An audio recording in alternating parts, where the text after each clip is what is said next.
रावण की पत्नी मंदोदरी तो आप सबको याद ही होंगी। जी हाँ, वही मंदोदरी जिसने अपने पति रावण को कई बार अनैतिक कार्यों को करने से रोका था। कहा जाता है कि रावण की पत्नी मंदोदरी एक ज्ञानी स्त्री थी। वह इस युद्ध का परिणाम जानती थी, इसलिए वह हमेशा से ही इस युद्ध के खिलाफ थी। राम रावण का युद्ध हुआ, जिसमें रावण मारा गया और मंदोदरी चाहकर भी उसे बचा नहीं पाई। लेकिन क्या आप ये जानते हैं कि रावण के मरने के बाद मंदोदरी का क्या हुआ? आखिर कौन थी मंदोदरी? क्या सच में रावण के बाद मंदोदरी ने भीषण से दूसरी शादी कर ली थी? अगर आप भी इन प्रश्नों का जवाब जानना चाहते हैं, तो इस वीडियो के अंत तक जरूर बने रहिएगा। लेकिन दोस्तों, वीडियो में हम आगे बढ़े उससे पहले चैनल को सब्सक्राइब कर ले गए। कौन थी मंदोदरी? हिंदू पुराण में उल्लेखित एक कथा के मुताबिक मधुरा नाम की एक अप्सरा हुआ करती थी, जो भगवान शिव से काफी ज्यादा प्रभावित थी। इसलिए एक बार वह उनसे मिलने कैलाश पर्वत पर पहुंच गई। उस वक्त कैलाश पर्वत पर भगवान शिव अकेले थे। माता पार्वती कहीं गई हुई थी।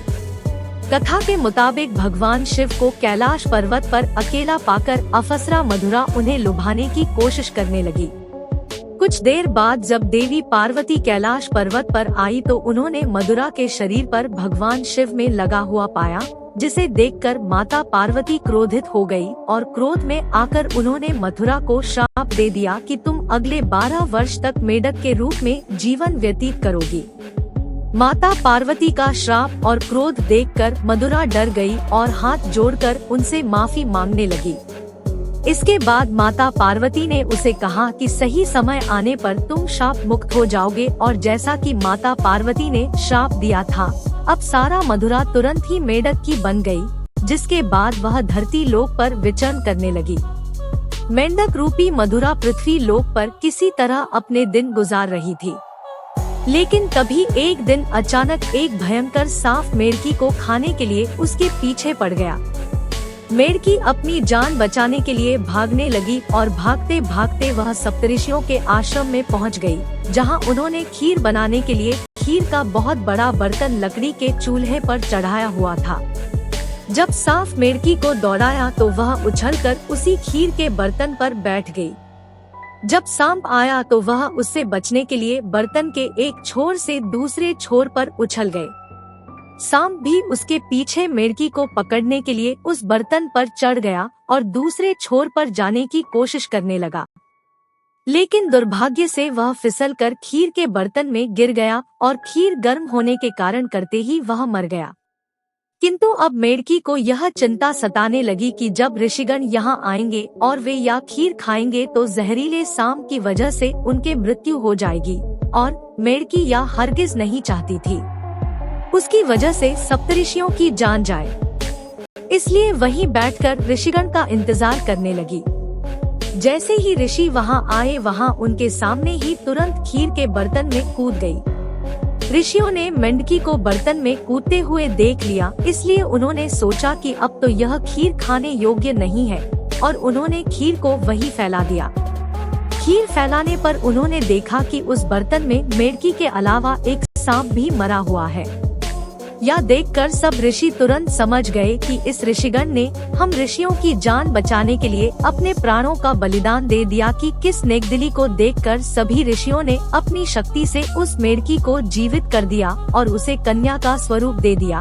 किंतु लोक समाज के डर से ऋषियों ने इस कन्या को अपने साथ नहीं रखा। उन्होंने कश्यप के पुत्र मायासुर को बुलाकर उस कन्या को उन्हें सौंप दिया। मायासुर उसकी पत्नी हेमा ने उस कन्या को पुत्री के रूप में गोद ले लिया। उन्होंने ही मधुरा का नाम बदलकर मंदोदरी रख दिया। मायासुर ने ब्रह्मा से प्राप्त वरदान के प्रभाव से ही अपनी पत्नी हेमा के लिए मंडूर जैसे खूबसूरत नगर का निर्माण किया था, जो कि वर्तमान में जोधपुर है। मंदोदरी और रावण का विवाह कैसे हुआ? रावण को यही सलाह देती थी कि बुराई के मार्ग को त्याग कर सत्य की शरण में आ जाए, लेकिन अपनी ताकत पर घमंड करने वाले रावण ने कभी मंदोदरी की बात को गंभीरता से नहीं लिया, और उसका परिणाम तो आप सभी जानते ही हैं, क्योंकि मंदोदरी ने विभीषण से विवाह जब रावण ने सीता का हरण किया था, उस वक्त मंदोदरी ने इसका विरोध किया।